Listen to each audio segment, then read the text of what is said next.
हर हर महादेव। हार्दिक स्वागत करती हूँ आप लोग का अपने चैनल पे। आज बात करने वाली हूँ गाय तुलसी पूजा क्यों आरंभ हुई तथा इसकी पूजा से किसको लाभ हुआ।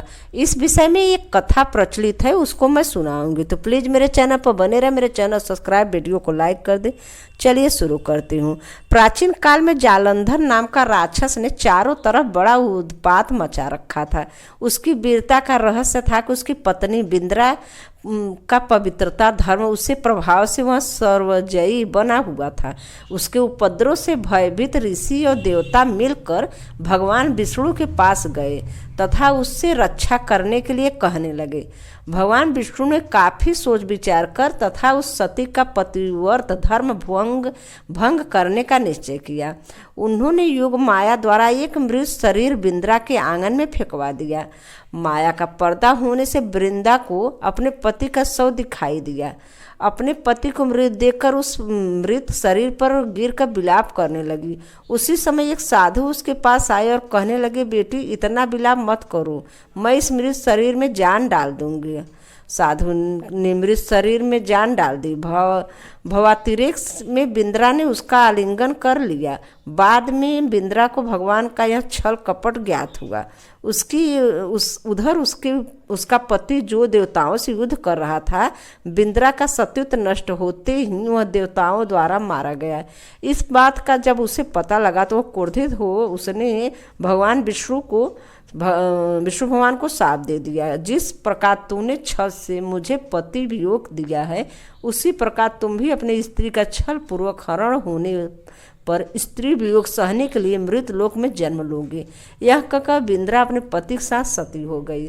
विष्णु अब अपने छल और पर बड़े लज्जित हुए। देवताओं के ऋषियों ने उन्हें कई प्रकार से समझाया तथा पार्वती जी ने बिंद्रा की चिता भस्म में आंवला, मालती और तुलसी के पौधे लगाए। भगवान विष्णु ने तुलसी को ही बिंद्रा का रूप समझा। कालांतर में रामावतार के समय राम जी को सीता का वियोग सहना पड़ा। कहीं पर प्रचलित है कि बिंद्रा ने श्राप दिया था कि तुमने मेरा सतीत्व भंग किया है, अतः तुम पत्थर बनोगे। विष्णु बोले, हे बिंद्रा, तुम मुझे लक्ष्मी से भी अधिक प्रिय हो गई हो। यह सब तुम्हारे सतीत्व का ही फल है। तुम तुलसी बनकर मेरे साथ रहोगी तथा जो मनुष्य तुम्हारे साथ मेरा विवाह करेगा वह परम धाम को प्राप्त होगा। इसी कारण शालिग्राम तथा विष्णुशिला की पूजा बिना तुलसी दल की अधूरी होती है। इस पुण्य के प्राप्ति के लिए आज भी तुलसी विवाह बड़ी धूमधाम से किया जाता है।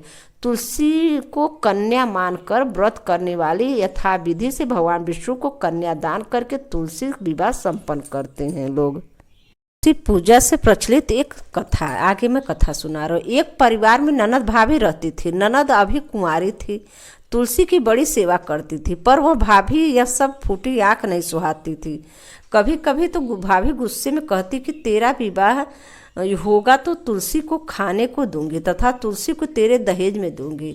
यथा समय जब ननद की शादी हुई तो उसकी भाभी ने बारातियों के सामने तुलसी का गमला फोड़कर रख दिया। भगवान की कृपा से वह गमला स्वादिष्ट व्यंजनों में बदल गया।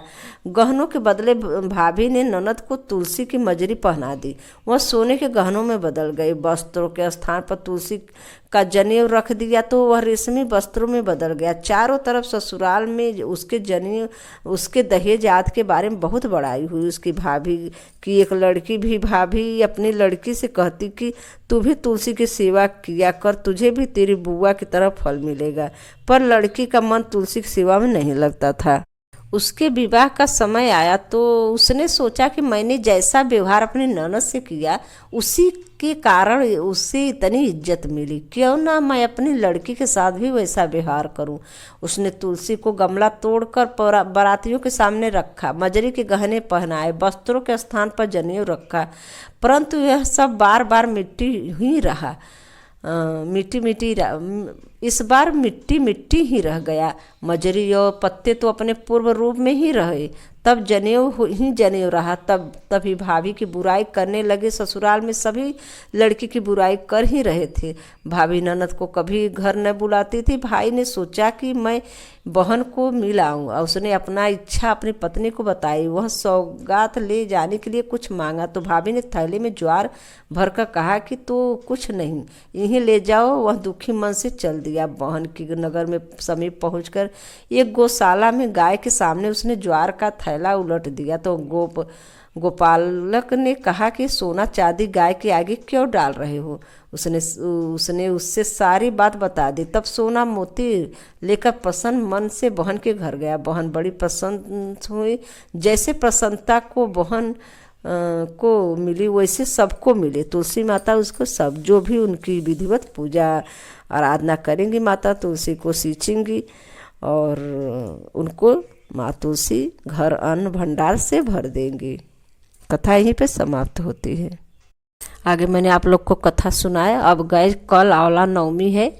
कल 20 अक्टूबर को आंवला नवमी है। अब इसके 2 दिन बाद एकादशी आएगी जो तुलसी माता का विवाह होगा, रचाएंगे। एकादशी से पूर्णिमा तक विवाह रचाया जाता है। तो आप लोग जब अपना व्यवस्था करें तो माता तुलसी की विधिवत अपन जैसे आपसे बन सके वैसे विवाह रचाए माता तुलसी का। इसका वीडियो मैंने बनाकर डाल दी हूँ कि माता तुलसी का विवाह कैसे रचाएं, एकादशी किस दिन रहना है, पारण कब करना है, सोम मुहूर्त, सारा मैं वीडियो बना के डाली हूँ। तो गाइज आप लोग मेरे चैनल पर देखिएगा। और कल आंवला नवमी है तो आंवला तर अगर आप छत पे आंवला रखी हैं गमले में तो अपने एक टेबल ले जाइए, उस पर रख के उसके नीचे अपना खाना वगैरह अगर बनाना है तो खाना बनाइए। लिट्टी चोखा जो कुछ आपको बनाना हो वहाँ पर बना के पूरे परिवार खाइए। और नहीं तो सुबह जब आप काम से मतलब रेडी हो जाए, पूरा काम तय आपका हो जाए तो आप हलवा पूड़ी ये सब बनाकर वहाँ गमला के नीचे जाके विधिवत पूजा वगैरह माता तुलसी विष्णु भगवान लक्ष्मी माता का करें दामोदर जी के नाम से। और वही हलवा पूड़ी चढ़ाए, आंवला जरूर आप चढ़ाए जो कि वो दान में देनी है।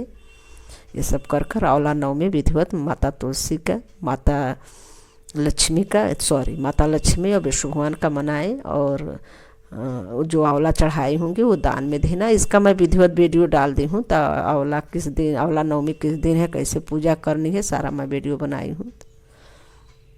गाइज आप लोग जाकर देख लीजिएगा। और तुलसी एकादशी का व्रत का कथा भी मैं डाली हूँ।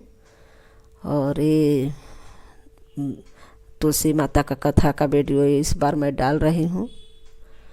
और गाइज कार्तिक का महीने 4-5 दिन, अगर जो कार्तिक नहीं नहाए हैं पूरे महीने तो एकादशी से 5 दिन नहा लीजिए। उसी 5 दिन में पूजा करिए पूर्णिमा तक।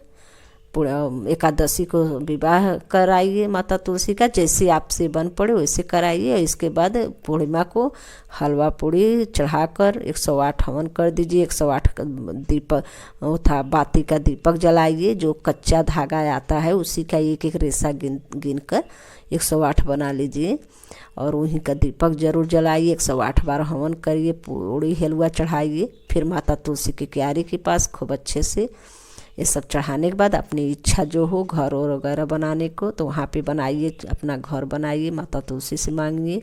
और गाइज अपनी जो भी आपका मनोकामना हो माता तुलसी से कहिए, मनोकामना पूरी करेंगी माता रानी। वहाँ पेड़ के माता के जड़ के नीचे जो छोटा छोटा कंकड़ मंकड़ रहेगा वो बीनकर एक चुंदरी में गठिया का अपने लाकर में रखिए। ऐसे सब करके माता तुलसी का विवाह और पूर्णिमा से लेके एकादशी से लेके पूर्णिमा तक उनका विधिवत पूजा करिए 5 दिन। अगर जो पूरे कार्तिक नहीं किए हैं नहा स्नान वो कार्तिक एकादशी से कर सकती हैं गाइज। तो मैं रखती हूँ। हर हर महादेव। धन्यवाद।